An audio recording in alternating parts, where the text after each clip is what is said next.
Yeah, well, look, it's a complex issue, as you understand. The Iranians, to my surprise, are getting strangled by these economic sanctions.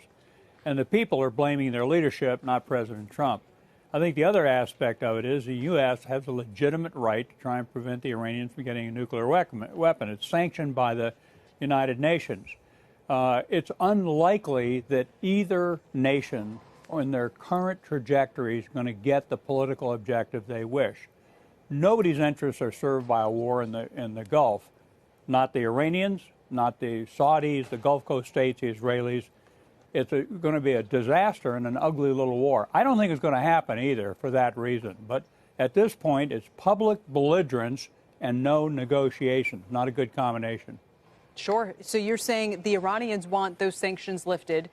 The U.S. wants what exactly? I mean, we've laid out those 12 or 13 demands earlier. Some analysts say maybe now we're backing away from all of that, but that, you know, obviously there's still a desire the president keeps reiterating for them not to pursue a nuclear program.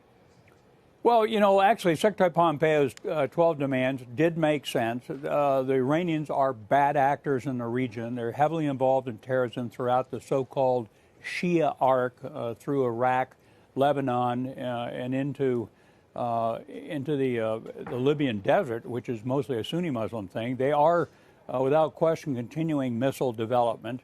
They are a threat to the region. And if they get a nuclear weapon, they're potentially a threat to Central Europe also. So we have national security aims that are legitimate. The question is, did withdrawal from the accord and then the imposition of crushing sanctions, is that likely to achieve our goal?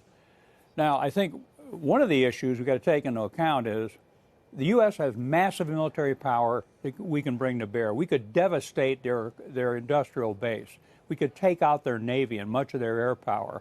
We can't eliminate their nuclear program with U.S. air and naval power. We can't keep the Persian Gulf open to oil tankers with military power.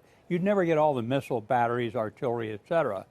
So we're really at loggerheads, and it's time for the region to sit down and talk and try and sort this out. Is the real message or mission, General, it's good to see you again, regime change? Well, how can it be any other thing, really? I don't think it's realistic to think that the U.S., through external leverage, can get regime change. That's nonsense. The Iranian people at some point are going to overthrow these people and have them in a theological dictatorship. But one of our problems, Tyler, it seems to me, it was pointed out on air most of the day, we have lacked a national security rational process. So we've got government by tweet, we've got government by impulsive measures. The president, you know, threatening military action and not taking it because he said we might kill 150 people. A lot of that was nonsense. I mean, we could have gone after 10 Iranian fighter planes on the tarmac at 2 o'clock in the morning. So a lot of this isn't hanging together, and our allies are not with us, and the Iranians are desperate to break out of the box. So they're going to start their nuclear program up again. They're going to poke at us at a low enough level they hope to not incur a military strike. And they're going to try and get the Chinese and the Russians and the Europeans to defy U.S. economic sanctions and bail them out. This is not going in the right direction.